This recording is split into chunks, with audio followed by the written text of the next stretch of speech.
Upon the arrival of late summer, the Pacific Northwest hop harvest begins. For brewers, there may not be a more magical time of year. It is for several weeks that brewers will align their brewing schedule with the farmer's picking window so that the fresh, undried hops can be transported from the farm to the brewery hours after being harvested from the field. I took a trip up to Oregon and Washington to brew a fresh Simcoe hopped West Coast Pilsner called Herbivore in collaboration with Portland's Ruse Brewing Company and Seattle's Human People Beer, using fresh hops from Coleman Agriculture. We fermented Herbivore with Berkeley Yeast fresh ANDECHS lager yeast, a super clean strain engineered to make very little diacetyl, the perfect yeast to not obfuscate the gentle fresh hop character. Later in this video, I talk with Human People co-founder Andrew Schwartz, who shares his thoughts on hop harvest and designing the Herbivore recipe. Before grabbing the fresh hops, I walked the Mount Angel hop field with Ruse co-founder Sean Kalis. In the distance, church bells from the nearby Benedictine Brewery began ringing. With the sunlight sharply cutting through the vines, I felt as if I was walking through a cathedral. Being surrounded by such beauty makes it easy to remember that this is truly the best time of the year. I could have walked those fields for hours, but time was short and my journey was just beginning. There isn't much room for delay with fresh hop beers, so we collected our fresh Simcoe and got on the road to Seattle, about a 4-hour drive from Oregon's Willamette Valley.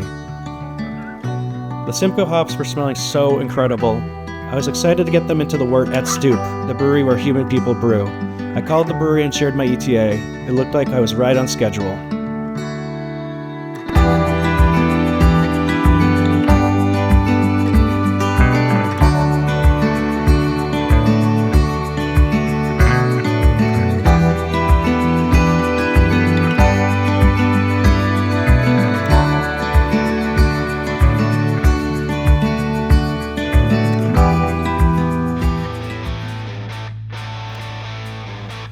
I arrived in Seattle at just the right moment, as the wort had been sent to the whirlpool to rest moments before. I was greeted by Human People founders and longtime friends Tim Sciascia and Mallory King, as well as Andrew. We pulled the hops out of the incredibly oversized U-Haul and got right to dumping them in the mash tun.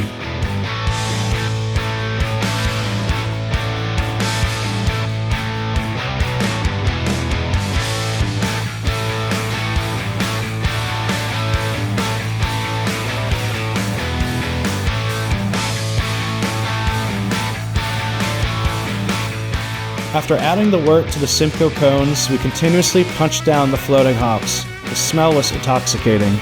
I was happy to know that we would be using a yeast that was going to showcase their aroma.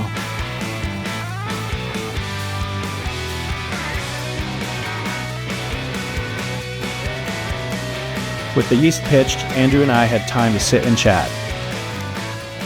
I want to ask you about the recipe we're brewing with you, Human People, and Ruse Brewing. It's a West Coast Pilsner.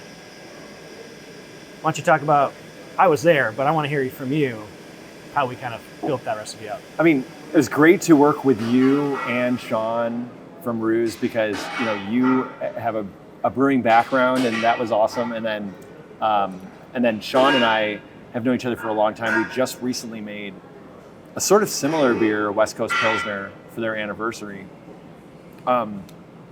So we took a little bit of that inspiration, I think. Some of the salt additions we did, and some of the. Who's fucking me up? Guess someone's got to do the work around here, huh? He's moving the crates. Moving crates. Oh, it's moving crates. There's only so many crates. It'll be done. Jesus Christ. Okay. So yeah, we wanted to make the West Coast Pils. I think you had the idea that we talked about was using the yeast at a low and slow kind of fermentation profile. Make sure we retain a lot of that fresh hop stuff.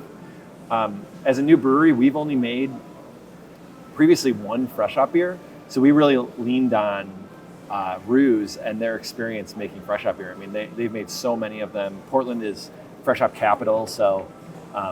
In Portland and Seattle. Yeah. And leaned on that a little bit. We did some of the processes that they do, looked at the amount of fresh hop that we get, and then of course got hooked up with Coleman for the fresh hop. So yeah. One thing about the recipe before we talked about the hops was the salts that we used. Yeah. Seemed a little atypical to like maybe what I would expect for West Coast Pilsner. Like not super soft water. Yeah, I think, well, for us, we've been experimenting with West Coast Pilsner in different ways. So I think when we brewed with Ruse, the idea of the West Coast Pilsner is a nice low ABV, very aromatic beer that is fermented with lager yeast, right? Yeah. So what are we trying to get out of it? I think that what we tried to do with Ruse in the last iteration of the West Coast Pils was give something a little bit of a snappier flavor profile with a little bit of dryness from that minerality, just to kind of accentuate the hops that we're using in it. So don't treat it as like a hazy or or like an oat pale or something like that, but more treat it like a West Coast IPA and then hop it. Yeah. You know how you. I'm really excited to see how that goes with like the oiliness of the fresh hops themselves. You know, that like kind of bright, oily flavor that you get and that little grassy kick. Yeah. Like I think that's going to be a nice touch to have those together. I think with fresh hops, it's always a balance of making sure you're not overtaking that fresh hop character and that the beer tastes really fresh when you get it. So we want to make sure that we're fermenting this one and then kind of like dry hopping it and moving it through really fast, which I think actually, the Berkeley yeast will help us out with because we don't have to be concerned so much with any residual diacetyl. Yeah. Just kind of chilling and then beer tastes right? Yep. Gravity's right, beer tastes right, Yep. crash the tank. And I'm interested in this ANDECHS. Like, what's your experience with the ANDECHS? Super clean. Yeah. Previous like hearing about ANDECHS, I've heard that it's got like a little more like character on the malt side and body side, but I find ours to be like pretty lean, very focused flavor. Takes everything and like really defines them. Like hops with ANDECHS they're great. I mean, it's like takes the terpenes of those hops and like pushes them to the forefront. And so like when I smell hoppy beers, it's crazy like the terp kick I get. There was a brewery who agreed to use ANDECHS in a West Coast Pils and 3470 and did a comparison. And the 3470 was actually a fresher beer. The hops kind of came off, same recipe. Hops kind of came off like softer, maybe a little more tropical in that one.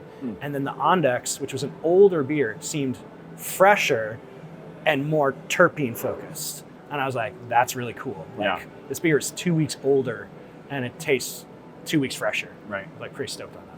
I'm excited about this because I think retaining that fresh hop character can be a challenge. And I think it's pretty fleeting, isn't it? It is, of course. Yeah. It's like, and if you ferment it too fast or there's only so much. We already put 250 pounds in this one, right?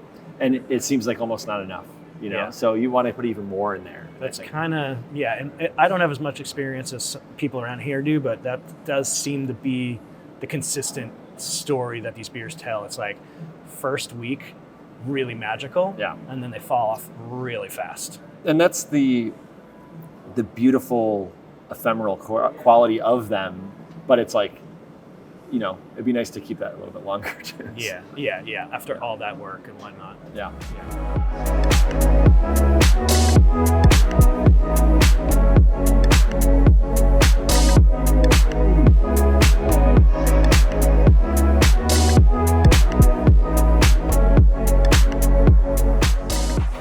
Like, why don't you in like 30 seconds tell us about the cafe and what's happening there? Yeah. So the beer cafe.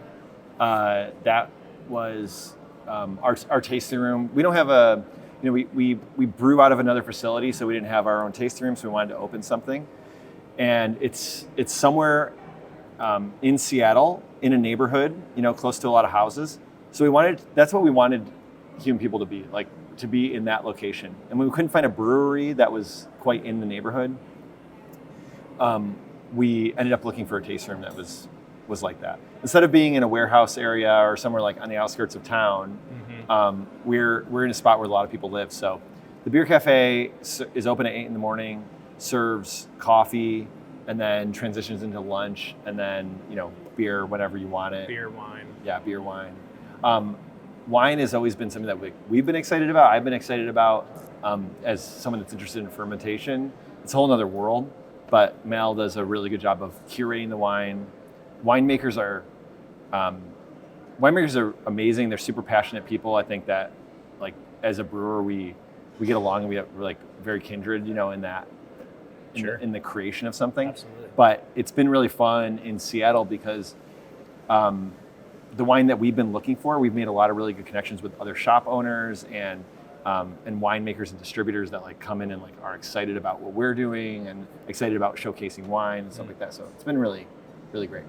I was thinking a lot about winemaking doing the fresh hop because, like, wineries, winemakers have obviously done a very good job of popularizing the idea of harvest and like the magic of it. Yeah. And, like, I'm not sure if hops really had that magic, or at least it wasn't spoken about the same way up until 20, 25 years ago. And then it really started becoming this thing. Yeah. And I wonder if, like, were brewers seeing what winemakers were doing, were like, I want to do that, or did they just kind of figure it out themselves? I mean, harvest is such a innate, like, human or civilization. The human civilization. It's like it's been around forever. Like, harvest festivals, like religions around harvest, right? So I think in other countries, in Europe, and where, like, beer really had, like, its cultural roots, I think that hop harvest was always a huge thing. Yeah. So in America, where it went from smaller places making hops to larger places, like Yakima is obviously a lot of very large farms compared to Germany or Europe or whenever hops were grown in New York or something like that. So I feel like it's like a reconnecting with that. And it's really cool that it happens in the Pacific Northwest. I think it's starting to pick up in other places. I know I saw someone in New York get hops from Oregon today. I've seen a lot of California people get fresh hops now. So it should be a celebration of harvest, of the time when the beginning of harvest and the next year's crops being available. Yeah. But I know in Belgium and stuff, there's, like, hop festivals that occur from those regions, and in Slovenia it's a huge event. The beginning of hop harvest. So You were out there for that? Yeah. Yeah. We went out for we were near the end of harvest, but it's just so cool out there. I mean, all the farms are so small, and they kind of, like, it's kind of family run, and it's just a really, really small operations that are just completely different than here. I mean, here it's still special. It's just on a larger scale.